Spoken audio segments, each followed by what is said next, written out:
Good evening, everybody, and welcome to what promises to be a fun evening. Apologies, everybody.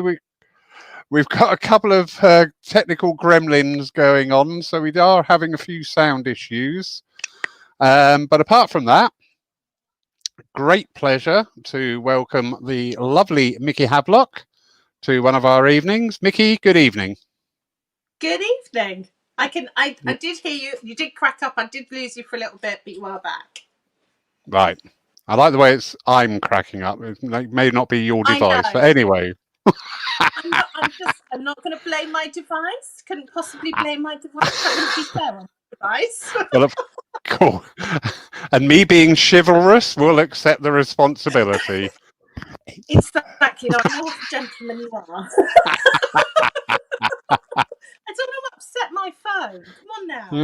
Yeah, please don't upset the phone. I'm fine. So, this is going to be a long night, folks. It's a great pleasure to welcome Micky. Micky is from the same area as myself, and we've sort of like skirted round each other, haven't we? For whatever reason, we've not really contacted until just more of late. But we've both been in the Bournemouth and Poole area for a number of years, and I think you've just been fortunate and avoided me. So well done. Or you've been fortunate and avoided me. But Micky here, she's a spiritual medium and an intuitive coach, and also an authoress. But we'll be getting on to all those subjects during the course of the evening. And please, everybody at home, if you've got any questions at all, Micky is an excellent teacher. I've seen her in action and very, very well recommended teacher. So if you do have any questions at all, please put them in the side. Micky, how did you get into spiritualism? I think it's one of those things, and it's corny to say, isn't it? I had many experiences as a child, although I didn't really understand it then. And back then as a child, with all the experiences that I had, I remember my mum always used to say to me, oh, it's just your imagination and it isn't real, because she didn't know enough about it to explain it properly to me. At the same time, my grandmother had also been intuitive and very mediumistic, but she'd had experiences that had frightened her. So she'd kind of encouraged my mum to try and keep it under wraps with me so that it didn't really I didn't take to it. And I think it's just one of those, no matter how many times I was told it was my imagination, even as a young child, I remember thinking to myself, that's not right. I know there's something more. I know it's more than that. And then it really was when my son was born. And I think as my son, first baby and everything, looking at that tiny baby with those tiny, tiny fingernails and this fully operating body. And I remember sitting one day just marveling at how this miracle is here in front of me and that there must be more to life. And it was from there really that I really started to investigate and look further into things and started to visit the spiritualist churches and read and pay attention. And it started to make a lot of sense as to what I had experienced in my childhood and what have you growing up. So that's really sort of how I got into it, if you like. Yeah, wonderful, wonderful. We had a speaker on the other night, Jack from Denmark, and similar story there, that it was always there, but then it came a time when we started to investigate it because we go away and live a life, basically. Interesting about the family views of trying to suppress it, and I get that because people say, oh, it must be lovely being a medium, and you're like, well, yes, there are joyous times, and yes, there are other times, and you think, oh, I don't want this. I don't want to see this. And you can see you can see somebody who's grown up with it, had their own experience, in fact, with the church, couple of times people have said, I'm seeing things and I don't want to see it. How do I stop it? So, yeah, we've got to remember that although a lot of people would wish to have this mediumistic gift, there's a great responsibility with it and a great amount of Yeah. adjusting to, Yeah, controlling it. very much. And I think I went through a long period of time in my late teens, really, early 20s, when a lot of stuff was happening, but I kept quiet about it because I was too frightened about what people would think or what they'd say. And even though my friends and I at the time were very much into going and having readings and, going and experiencing these things, I still didn't want to let on to them what I was actually experiencing, because there was a fear there in some ways. There was a fear of not being able to explain it properly. There was a fear of not truly understanding it. And there's also that part of you that does still go, maybe it is just my imagination. Maybe it is just, me creating it, because you've been told that as a child. So therefore, that little voice still sort of nags away at you in the back of your head sometimes. And I think as we grow with our own confidence, with our own connection, and as we work more on it, and as we use with our own personal development, so we become stronger with our connection. And I think it's one of the biggest things. We have to learn to cultivate our relationship with the spirit world. We have to cultivate our connection and relationship to make sure that that is strong and that that is solid before we start going out into the public or talking to other people about it. Because I was very lucky to the fact that I had my best friend's mother, was also is a medium, and she very much took me under her wing. And I still say now, I kind of refer to her as my spiritual mum in lots of ways, because she took me under her, and it was really all about that discipline and that solid foundation, and absolutely working on building your relationship with the spirit world before stepping out or doing anything with it. Very, very true. And again, sometimes the perception is of being a medium that you just summon up people and they come and talk to you, but it isn't. It's the biggest journey, which never ends, is your inward journey. Because Absolutely.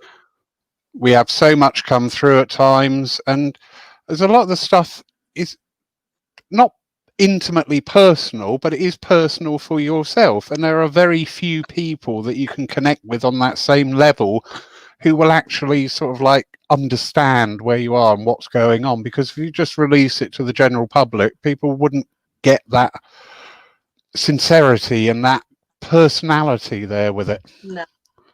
I think as well, when you're finding your feet, when you're starting off and you're really finding your feet with it all, if you don't build that relationship, then there's too many people with an opinion. There's too many people with, their advice, and it can become overwhelming. It can become too much.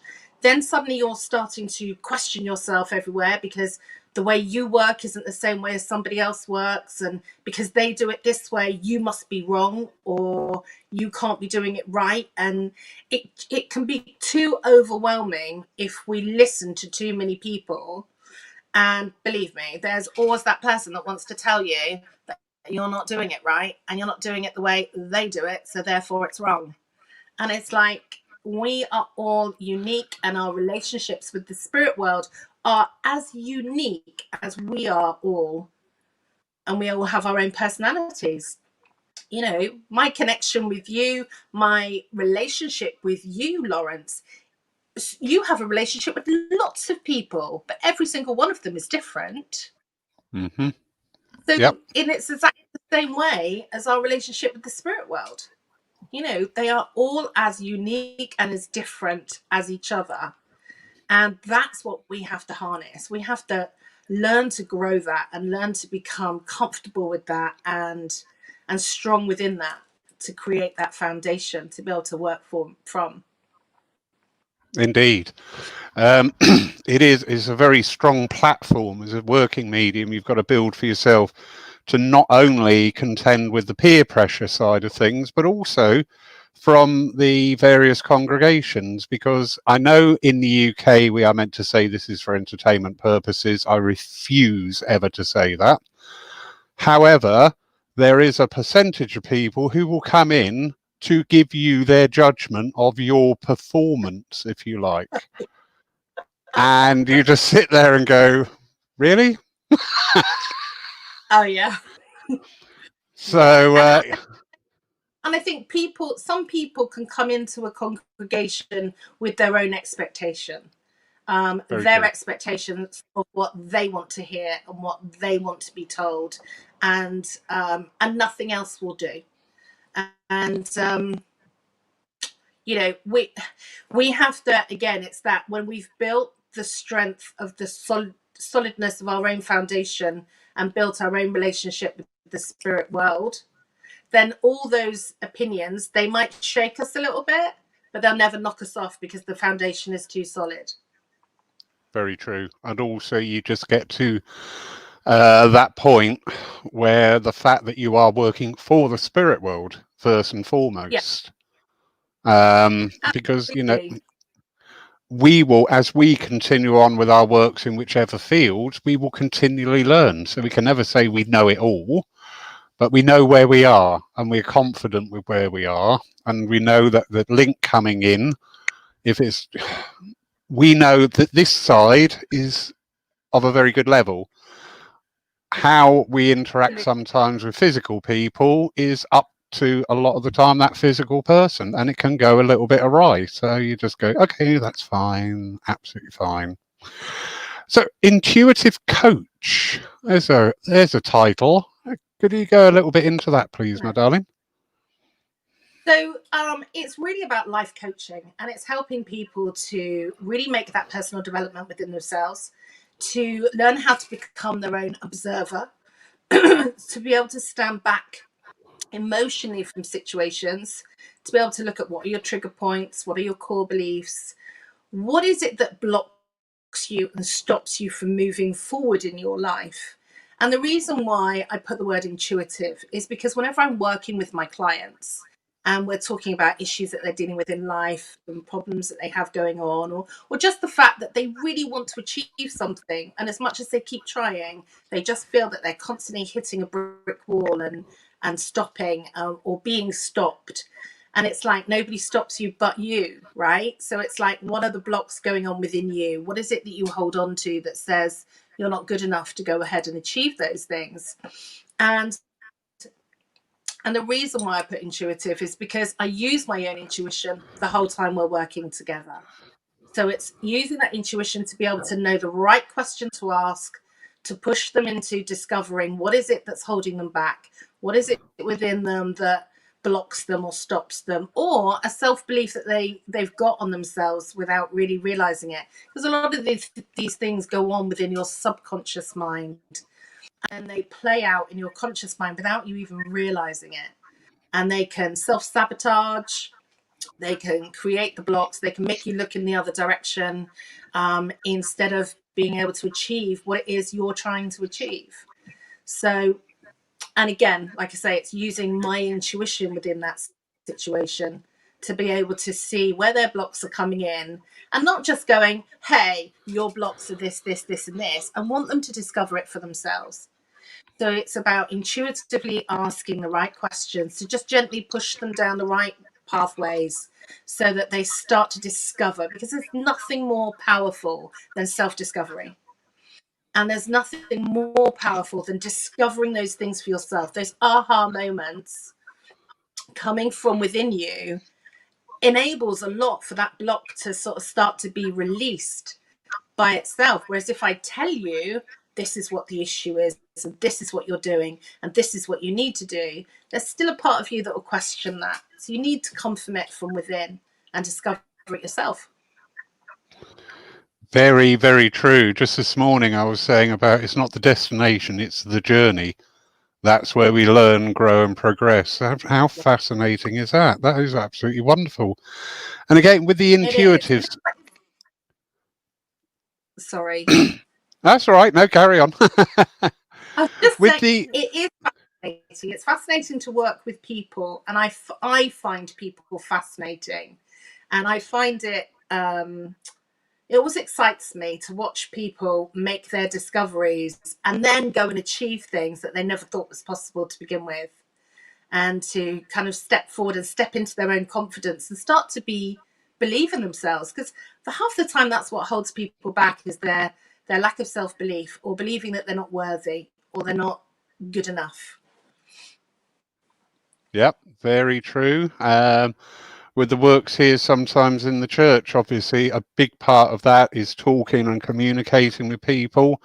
And to greater and lesser degrees, you come up against the same thing. You're talking to people and they say something, I can't because, and you look at them and you go, Yeah, well, where is that coming from? Because nobody else sees yeah, that. You know, no, exactly, how have you evolved exactly. this? That's the key, though, isn't it? We are limitless. We are absolutely limitless, and the only limits are that which we put on ourselves. And impossible, I'm possible. And it's the cliche, but it's understanding, if you look at that word impossible, actually is I'm possible. So anything is possible if you truly want it enough. I mean, it's no good going, I really want to be an astronaut, and you don't really. It's not your passion. You just think, True. somebody says I can do anything, therefore I'm going to do this. If it's really not your passion, you're not going to work towards it. You're not going to make it happen. But if you truly is your passion, and it truly is there within you, and it's going to drive you forward, but you keep hitting those blocks and those roadblocks all the time. Um, and I hear people say to me, I've done this and I've done this, and I get there and I just about get there, and then it all falls apart on me. And it's like, okay, and why is the universe working against me? The universe isn't working against you. It's all about ease and flow, and it's all about what we're putting out there is what's coming back. So what is it within you? Because everything has to be brought back to self. Yeah, And no matter what is going on in your life, even those relationships that you have tricky trouble with, or issues or problems with, you've got to look within and say, okay, what is it about me that I need to pay attention to that? What is it I'm learning from that? Why does it hit that trigger point within me? What's that trigger point within me? And too many of us are constantly looking outside of ourselves and constantly pointing fingers at everyone else. Everyone else is to blame. Everything else is to blame. It's everybody and everything else's fault. And actually, the buck starts and stops with us, with self. very true. Absolutely, very, very true. The a lot of the even before this time of so much activity online, there was a lot of work being going on about self affirmation, asking the universe for everything, and people were saying, well, I've asked for this, that, and everything else, and going, well, why are you asking for that? And also, what are the implications should you get that? Is that in your Yeah, pathway? Is that in your plan? Is that a want or is that a need? Because this is something that people fail to grasp. I want to win the lottery, but I don't need to. That doesn't preclude me, exactly. by the And are way. you asking? Yeah, yeah, exactly. Still quite happy for the numbers. Thanks so much. Yeah, I don't mind. But it's that, and if he wins it, I'm sharing it. But it's that, isn't it? It's at the end of the day, people say, "Oh, I ask everything. I've put it out there, and I've asked," and it's like, but like you say, why are you asking? Do you really want it, or are you just flippantly putting it out there, thinking, "Oh yeah, I'll just ask for that and see if it comes." If you're not in alignment, and that's the biggest key. If you're not in alignment with what you're asking for, then it's not going to come. And I think that's one of the biggest things, is about looking at that alignment comes from working on self, and that alignment comes from literally going within and really paying attention to everything within you, looking at, where am I holding myself back? What are the blocks I'm putting on myself? How am I stopping myself from moving forward? And am I really asking for that because I want that? Or do I really not feel worthy enough for that? Or do I not feel that, or do I feel that asking for that is being greedy? Or do I feel that asking, all these things create the blocks without even realizing you're creating those blocks. Yeah, very true. A friend of mine taught me a very good lesson about when you come into conflict with people, and is to bring that back to self and go, what are you bringing to me? Yeah. Where is this coming from? What is my part in Yeah. this? And understanding that Yep. instead of the old red switch going and going, you what? How? Before you jump in with all of that, bring it back to self. So that Yeah. really resonates with me. Lovely Phil Shaw from London. Totally identify with Micky, as in addition to mediumship, I'm now doing more intuitive empowerment coaching myself, also using mythic, psychological, astrology. What you're saying, Micky, makes total sense. Yeah. Yeah, And I think it's happening. I think more and more people are definitely starting to really open up to their own journey and realize that they have to work on self and understanding what is my role in everything. And I think, especially with this lockdown, has created a lot more people to really start to just pause and stop long enough in their life to go, what is this all about? And what do I want to achieve in this life?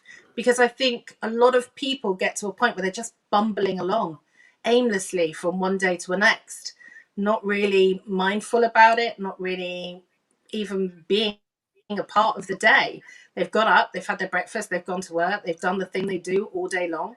They come home, they make their tea for a certain time of the evening, they watch certain programs, and they go to bed and they repeat the following day.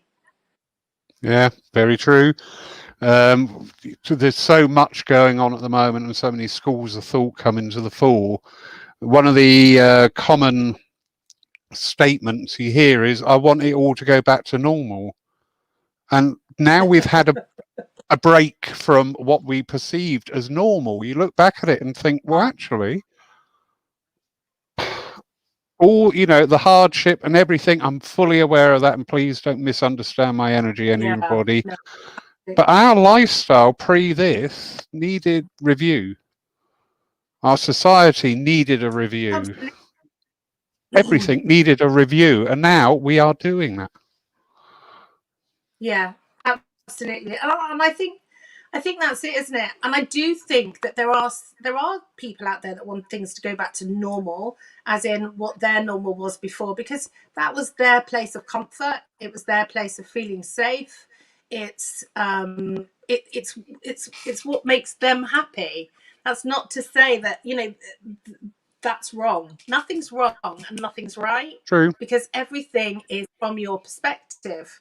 It's the same as if you get into an argument with somebody and you're both arguing your point of view. Neither one of you is wrong, but neither one of you is right, because you're coming from your perspective. So you're right from your perspective, they're right from theirs. But I do think this lockdown has created more people to really focus and go, God, what am I doing with my life? I'm just doing the same old thing. It's like Groundhog Day, and I'm not really doing anything in my life or achieving. And actually, what were those dreams that I wanted to do? And what were those things I wanted to achieve? And how can I go about making those happen? We can take on that all of this has created, it has created financial issues for so many people. And Yeah. my heart goes out to people that have worked so hard to get businesses into play and what have you. And suddenly they're crumbling around them because this is such an unprecedented situation to be in, that we've never had to deal with this before. No, very, very true. And it is even more relevant at this time that, especially, speaking for the spiritualism and the spiritualists amongst us, that we do our best to help, to assist, to do what we Yeah. can. All right, and understand and not cause discourse. This medium No. here of Facebook is a wonderful tool to communicate with. It also can be a Yeah. diabolical tool, and it's just sort of Yeah. like, before you go banging in that comment, just think, before you say that to somebody, just think about it, you know? Yeah, Very interesting. Couple of comments here. yeah. Lucy Walton. I think that sometimes it takes a life shift to gain this enlightenment. Whether this is self-inflicted or universally imposed awakening, it's a different path for everyone. Yeah, there is. Absolutely. Here we go. Diwali started. Can you hear the fireworks? Oh, nice.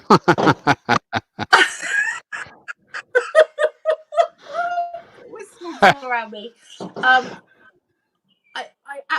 I absolutely agree, and I think this is the biggest thing: is the respecting people's journey and respecting everybody's pathway. You know, there's we as a society, too many of us go, it should be done this way, and it's like, no, that might work for one person, but it's not going to work for somebody else, and it doesn't have to be the same way that you walk your pathway, but respect somebody else's journey, respect their pathway, and that they're choosing to walk that way. And we should all just be encouraging each other and holding hands along the journey, and supporting each other. And even if you think, oh, that person's going down the wrong pathway, you know you can say what you can say, you can put those lovely seeds of thought out there, but whether they choose to pick them up, cultivate them, and grow them is their choice. And that's painful sometimes, to watch somebody that you love or care for, to know that they're not picking up that seed and they're not cultivating it because they're not quite ready yet. And it can be painful sometimes, but we also have to respect everybody's pathway. We are all individually here for lessons and the things that we're here to grow from, to learn, to understand, because life isn't just this life here. We will continue, and that pathway continues, and our growth continues. And we are growing all the time. So even if somebody hasn't learned that lesson here, they're going to learn it at some point. We Yep, just have to be understanding, really, very and true. And you hit, accept people. Accept people. yeah, very true. You hit on a very key word there of respect, because one of the issues pre and during this pandemic is this total lack of respect people have for others' opinions and Yeah, views. Somebody yeah. says something, and it's like, I've just Oh, painted a target on myself. Please come and have a pop. If we yeah, could drop that energy, get rid of that energy, and cooperate. Perversely, as we are being pushed apart physically, we're actually joining yeah, together more than we did before. We are talking more. We are coming together. We are sharing thoughts that we would never have shared or had the opportunity before. So you've got this mirroring yeah, effect where in the physical world we're like that, but in the spiritual world, we at least have these opportunities to draw together, to share and understand and help each other along the way. One of yeah, my wishes and hopes that as we continue on as a society, that there'll be a more cooperative feel about different things, that people will work together, whereas before we were all pushed apart and in our own empires and the walls were up and nobody come in. If we do not cooperate, we just stand alone. And at this time, standing alone is really not an option. Really not an option. no. And I'm hoping, I hope that within this we've come to learn how important the human interaction is and how important those relationships are. And I think before lockdown, for many of us, myself included to some degrees as well, we can too easily take for granted certain relationships, and we can take for granted people always being around, or things always happening, or relying on this person for this or relying on somebody for that, and then having everything taken away, and suddenly you can't have that interaction anymore, and you can't just pop round and go and have a coffee, or go and hug your mum, or and suddenly when that's not there, And I'm hoping that we'll realize as we came back together and it opened up a little bit, everybody became a bit more enjoying that and sort of coming back to going, oh my God, I just needed this hug from my mum, or needed this hug from that friend, or, and now suddenly we're apart again. And I'm hoping that when all this is over and we're back together, that we keep hold of the importance of cultivating our relationships and respecting them and honoring them and realizing Yeah. just how important they are. I'm on the committee at Charminster Spiritualist Church, for example, and I know when we were shut down, a lot of our members, as I'm sure you found, Lawrence, you're great, you've been doing all your online stuff, but people, when you opened the doors again, the influx of people coming in and just being so happy to be back together in a room, socially distanced, but happy to just be in a room, listening to a service, listening to that philosophy, or watching those demonstrations of mediumship, and just reveling in it. And you could see the joy of people just being happy to be back together. Yeah. I remember our first service on the 5th of July with the lovely Ashley Oliver from Weymouth. I worked very hard, measuring out, putting the seats out, getting a couple of volunteers, right? You know me, I plan and plan and plan Yeah. again. I got it all sussed. Come 3 o'clock, the camera's on, the sound's working. That's it. I'm right on top of the ball, and I walked out and I burst into tears because there were people back in the church, and I never Yeah. expected It's that. I just like, oh my God. Yeah, exactly. And the thing is, even though you're talking to people online and you're doing a lot of work online, it's not the same. Oh gosh, no, It's no. I not the say same when I turn off as here, that's it.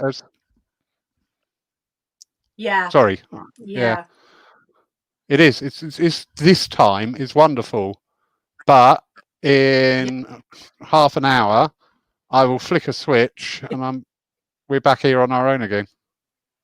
It's yeah, very yeah, strange, very strange.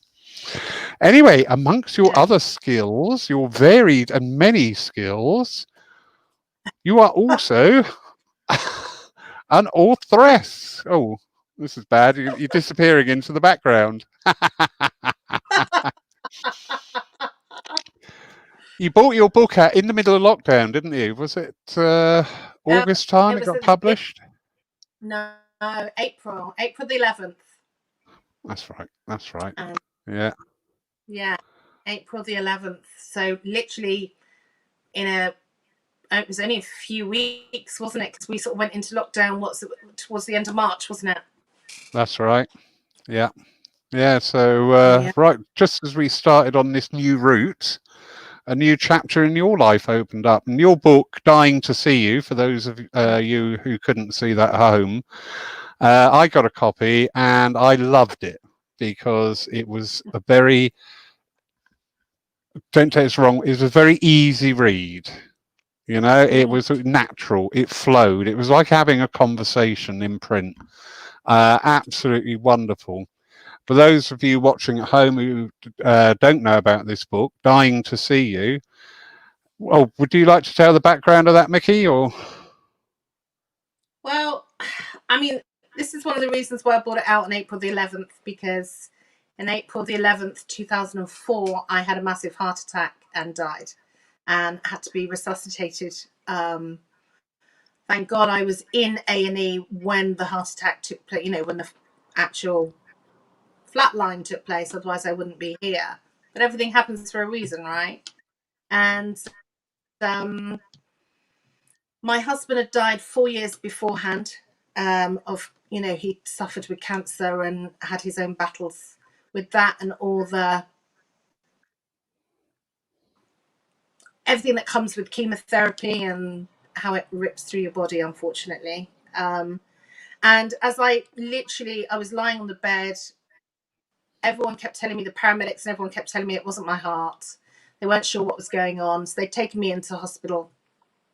And the doctor came. I was all wired for sound, and the doctor came to me in A&E and said, Well, the good news is it's definitely not your heart. So we're going to go and I'm going to arrange for an emergency camera down your throat to see what's going on. You've got a burst ulcer or something.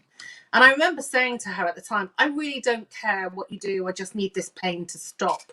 And as she walked away, I said to my daughter, do you know, I've got to give you a heads up. I'm getting really lightheaded and I think I'm going to pass out. And as I said that, she got up and walked around the bed to go and get me some water. And as she walked back round, she said she looked at me and realised that my eyes had rolled into the back of my head and I'd gone into a massive seizure. And then everything flatlined. And the emergency alarms went off and she was pulled away in one direction and I was taken off into resus. And but the thing is, for me, my reality was incredibly different because I looked at her and said, I think I'm going to pass out. And with that in my reality was I turned over on the bed and my husband was stood the other side of the bed. And I was so excited to see him that I literally jumped off that bed and just jumped into his arms and just hugging him and breathing him and smelling him and just feeling his arms wrapped around me and hugging him. I was so excited. And he was like, I've got so much to show you and so much. And we were just gone. And I had this whole experience where I met up with my grandparents. I met up with my auntie, and each one of them took me on a journey to show me some of the things that they do on the other side and what they choose to do. And what I didn't realize at the time was every single one of them was giving me a life lesson that I needed to bring home and was going to help me, because when I did be resuscitated, when I was resuscitated and I was back to breathing, I just remember the doctor shouting in my face, because my husband had sort of said to me, you know, you've got to go. And I remember getting a bit panicky and saying to him, what do you mean I've got to go? I've only just got you back. What are you talking about? He was like, no, you've got to go. The kids, Mickey, the kids. And I was like, oh, the kids. And he just kind of shoved me. And the next thing I had the doctor shouting in my face and sort of calling my name. And I remember opening my eyes and just looking at him and going, rude. Because I just thought, how rude is this man? You know, shouting in my face, what is going on? And then he's like, you're really poorly and we're rushing you down to theatre. And I remember thinking, God, he's so dramatic. What's he doing? What's going on? But, you know, obviously I came to learn. But it was a rough road because I basically, over the next 18 months, hid myself away, turned my back on everything spiritual because I was angry. I was angry at being brought back. I was angry at having to re-grieve my husband all over again. I felt abandoned. Gosh, I get emotional now. See, it's just talking about Yeah. it puts me back there. And I was angry. I was angry with the spirit world. And I just said, you know, I'm not doing your work anymore. You know, do your own donkey work. But I'm not doing it anymore because you rejected me. I wasn't good enough. I wasn't good enough to stay. So, you know, and I threw myself into everything material. I threw myself into business and life, and basically drew myself, you know, pounded myself into a breakdown. Which is when I came to realize that hiding those things deep within and not talking upon them doesn't do you any good. And then I had to go back over my journey, and that's where every single lesson was there to help me to get back on my feet, to help me to start putting, you know, to start looking at life really and becoming an observer and really understanding your trigger points and those, the way we sabotage ourselves, the way we get into our heads, the way we decide we're not good enough. So I'm incredibly grateful for those lessons, and I'm incredibly grateful for the knowing rather than the believing now, the knowing that our connection with absolutely everything that is real. And that understanding, when we truly grasp that understanding, that we are connected to everyone and everything, then we will respect people much more because we understand we're connected to them. We will understand that everybody's on their own journey and respect that. We will understand that there are no limits, only those that we put on ourselves, because we truly are connected to everything. As you look at how amazing things like nature is, you look at how amazing this universe is, the galaxies, the planets, the sun rising every day, the moon out in the night, the air that we breathe, the plants that grow, everything around us is incredible. And we're a part of all of that. We are a part of all of that amazing, miraculous planet, universe. We are just as amazing as that plant that's growing, as the wind that's blowing, as the sun that rises, as the ocean that roars in every day. We are a part of all of that. And that's How very. incredible. Mm, mate, thank you. I could see the emotion getting in there. But thank you for going through that and sharing it. It's just quite understandable. But in your book, without giving away too much detail, and as you touched on yourself there, about catching up with what people are doing in the spirit world there now, really resonated with me, because there's been a big thing with me and Yeah. my mediumship, especially over the last couple of years, about we have the evidence of people of that time. But once that link Yeah. has been made, once you've given that evidence and your sitter knows who that is, then try and bring it up to date. What are you doing? Because you're not sat over there, with a harp and floating around on clouds. You're doing stuff. You're out there being amazing. And, trying to bring Yeah. in that energy. So when I read that in your book, I thought, oh, that's wonderful, wonderful, wonderful, wonderful. A couple of comments here. Oh, there we go. All the way from America. Lovely Joan. Yeah, good question. Were you afraid at all? No. And I can honestly tell you that in that moment when I literally said to my daughter, I think I'm going to pass out. And when I turned and saw my husband, from that moment on, I can honestly tell you there was nothing but this overwhelming sense of love that's just flooding you.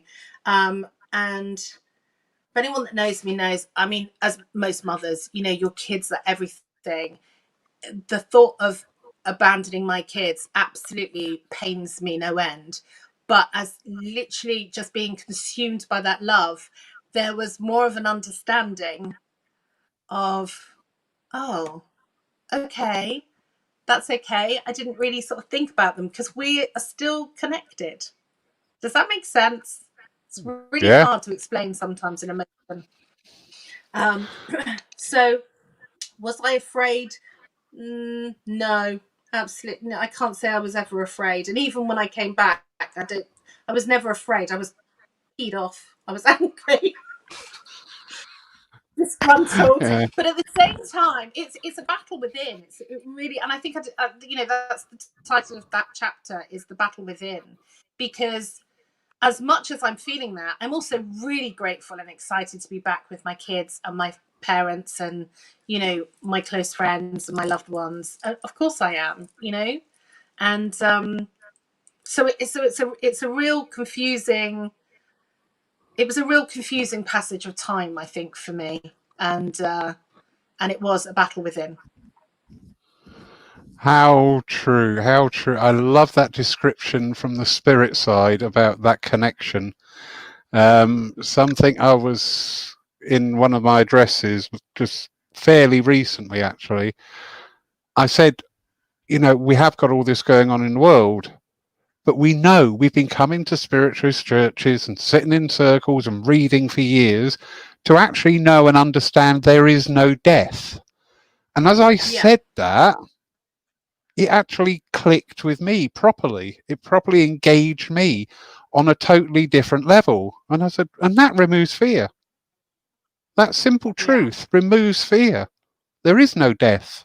we Yeah. take this off, we carry on. So yeah, and Yeah.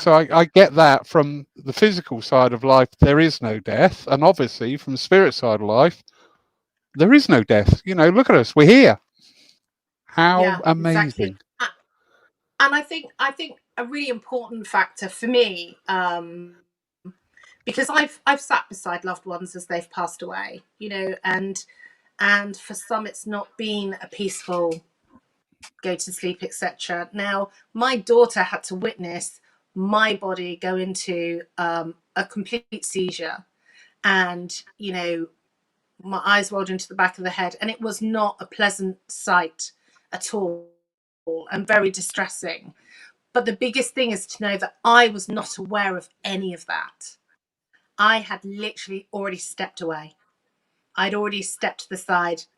Well, I say stepped. I'd already jumped out of that bed and straight into my husband's arms, going, "Well, am I pleased to see you?"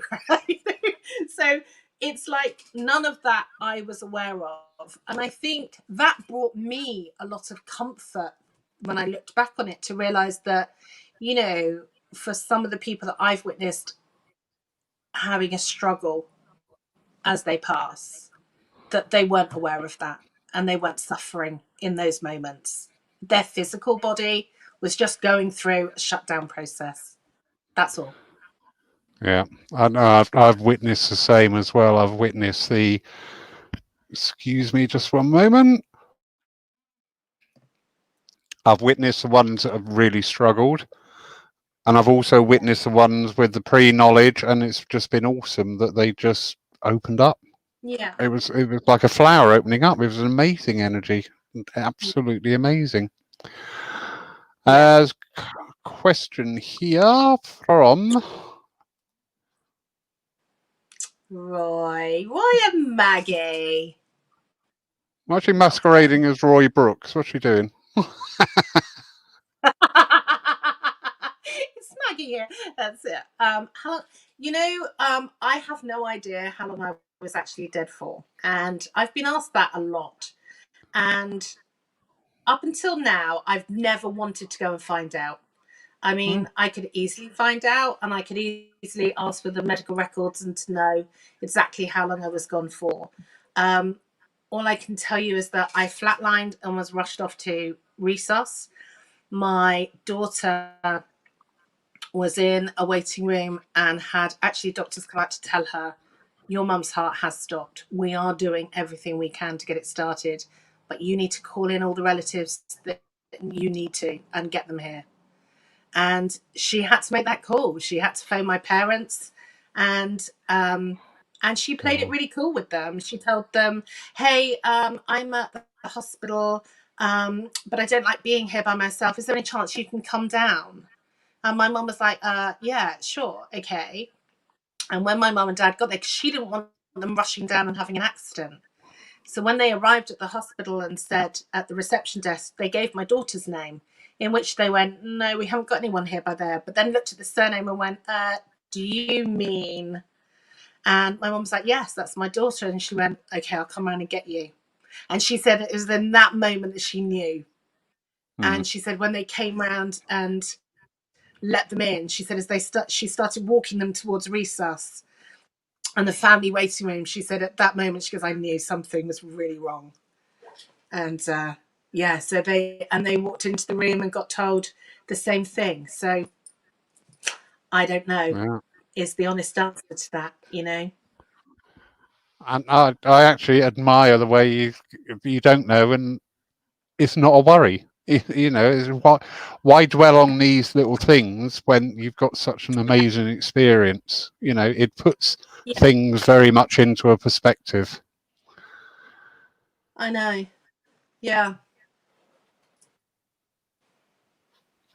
Very quickly, sorry, my Oh, watery eyes I'm here. sorry, you've frozen then. I thought, oh no, Lawrence, you're frozen now. No, no, no, no, no. So from Jan Paul, how long was it afterwards before you came to terms, realised how you were to go forward with this? Mm. Like I say, it was 18 months after the heart attack. that I actually, if you is when I call my breakdown, if you like. That was at the point when I was in my darkest place, because I literally was. God, I can't believe I'm going to say it. I was literally trying to find a way every day to get myself back there, but in a way that would not upset my family, which is impossible. So, and it was then that I thought I was doing a really good job of hiding it. I thought I was doing a really good job of keep smiling, keep moving on. My parents were actually they have the same doctor that I do. And they turned up one day and they just said, "Oh, we were in for your dad's checkups earlier on, and and Tim says we hasn't seen you for a while, and he needs to do a blood pressure check and what have you. So you need to phone up the doctor to make yourself an appointment, because you need to go and have your checkup." So I was so lost in my own world, in my own mind, really, in that time, that I phoned up. Went to make my appointment, to be told there was no appointment for a couple of weeks. I was like, that's fine. It's not a problem. Just make the appointment. And the minute I said what my name was, she went, "Oh, hold on a second. We've just had a cancellation come in for tomorrow. Is there any chance you could come in tomorrow?" And I was like, okay. Didn't really think anything of it still. And then, of course, when I got there, my doctor, bless him, just literally leant back in the chair and put his pen down on the table and said, "Okay, let's talk." And I knew in that moment that I'd been outed, I'd been discovered, if you like, and it just all came flooding out, really. And it was then that I just, something clicked inside me, and I just said to him, "Listen, let me work on myself. I need to work on myself, because it's all in here, and it's my perception and the way I'm looking at things, and I'm realizing it that now as I'm sitting here talking to you, because it's the first time I'd really opened up and let it all out." And he was really good, because he said to me, "Okay, because I know you enough to know that you will do that, but you've got to promise me to come back and see me every single month. And if you're struggling and you're not getting there, then I'm going to step in and help you." And it was like, "Yeah, that's fine, but just let me work on myself." And that was the first time I remember walking out and sitting in the car and crying and being angry to begin with. I'm going to admit it. I was angry at my parents for interfering, but soon got over that, because I'm not really angry with my parents. I'm angry with myself. I'm angry with myself for getting there. I'm angry at myself for not opening up, for not speaking, for not talking about it, for trying to deal with it all by myself. And then I sat in the car and I literally just called out to the spirit world and said, "I need you. I need you to help me. I need you back in my life." And within seconds, this amazing calm just washed over me. And this most beautiful voice just said, "We've been waiting for you." And that was it. It was like they steered me in the right path every single way. As I asked for the help and said, "What now? Which way now?" Then it would open up. The sign would open up. The book would be presented. The podcast that I needed to listen to with just the right message in it would happen to sort of come across my pathway. Or that YouTube videos, when you're flicking through YouTube videos and just it rolls onto one, and it's just the right one coming up every time. And then I was told very clearly, "You've got to go back over your journey, go back over the journey." And that's what I did. I sat and I just went back over the journey, and with each person that I met up with and everything that I experienced. And that's when I wrote down my experience of what happened on the other side. And in writing my experience of with my husband and my grandparents and my auntie, then it allowed me to really look at the lessons that each one was presenting, and start to take it on board and go, "Okay, so in this, I think it's trying to tell me this, this, this, and this." And then applying those things to my life, and then realizing, yeah, that is what it is all about, and going within. And nowadays, I don't so much make an apology for the fact that I'm an emotional person. That's who I am. I get emotional, I get touched, I get, deep feels over things. And it's who I am. It's what makes me who I am. I think in the past it was always, oh no, I'm being too dramatic. Well, I don't care if you think it's dramatic. It's who I am. It's how I feel. And those experiences were deeply moving. And there is nothing more powerful than that experience and that learning, that depth of learning. And I just wish I'd have opened up maybe sooner. But then was that always meant to be my pathway? Yeah. Yeah. Is that what was going to teach me, get me to where I am today? Yeah. Very true. I don't think it's a thing pertinent only to people on the spiritual pathway. I think everybody in the world has these deepest, darkest moments. We on the spiritual pathway tend to have this thing about, I've done it myself, been somewhere, and I've said to Spirit, that's it, forget it. I am never working with you again. This is shoddy. This is no, Yeah. no, no, and adamant. And then once that energy had finally worked its way through, things got going back up again. But I think it is quite a key part to a spiritual development to have that relationship with the spiritual world in this aspect for us as spiritualists. Because when I'd done it, I walked out of the room and I felt empty. And being a bloke and being stubborn, I went, I don't care, but I didn't like it. I did not like it in the slightest. Yeah. Yeah. uh, Time for a last question here. Lovely Phil Shaw. So were you a medium before the NDE, or was that a case of spiritual work starting after that experience? No, I was definitely a medium beforehand. Like I said, when my son was born and then that's when I really started to work on my own spirituality and understand my own mediumship and build those foundations. Um, I can honestly say that after the NDE, my relationship was stronger with the spirit world for sure, but it was stronger with myself as well. And I think that's one of the biggest things is that relationship with self. And I think you can't, with our mediumship, we can only progress to a certain. I hate using levels but we can only progress to a certain standard Stage. level, whatever you whatever label you want to put on it, but you can only get to a certain point. Um, and until you start doing the work on yourself and learning within yourself, that it switches then from a belief to a knowing, and is what becomes so much deeper and allows that connection to be so much stronger. But I was a medium beforehand. I mean, it's always been there. Like I said, my own experiences as a child. Was I working out there professionally? Yes and no. I was doing bits out there professionally, but wasn't confident enough to be out there really doing it because I constantly had this. It was always about, I wanted to make sure that what I was putting out there was of a good enough standard. And just nothing, just anything wouldn't do.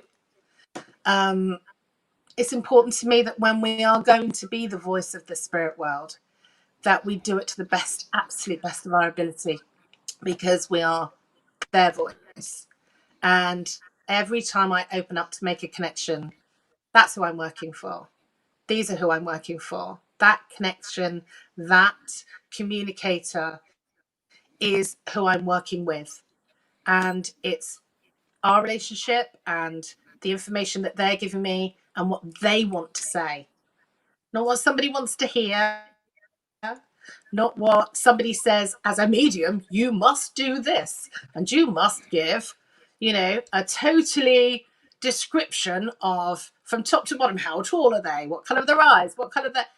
If you came back to your loved ones and said to somebody, hey, I want you to know that I'm here, I'm not going to describe to you how I look. I want to come in and I want you to feel the same way that you felt when I was with you. I want you to feel me close to you. I want you to know and understand that relationship that we had. I want you to recognize me by the memories that we shared, by the love that we shared, by the laughter and the fun that we shared, and some of the most poignant experiences that we shared together. Not because I wear a jacket with a lapel on it or with a, certain things like that will always come through because they're significant, they're important. But if we're following a shopping list of what we must give, we're now taking away control from them. We're now starting to be in control, and we're telling them, no, if you want to communicate through me, this is what I need from you. Very good. Very good. I've put a link, everybody, in the comments box there for Micky's books, if you so wish to investigate that. Micky, absolutely wonderful night. Thank you so much. Been a real joy talking to you. Look forward to the future, whatever it may be. Get out there and live it. Thank you all for everybody joining us tonight. Our divine service tomorrow will be on at 3 p.m. This week we are on Zoom holding the service. The link is on the events page on the church Facebook page. We'll also be broadcasting it to the church Facebook page for view only. Please note, if you are watching it on the church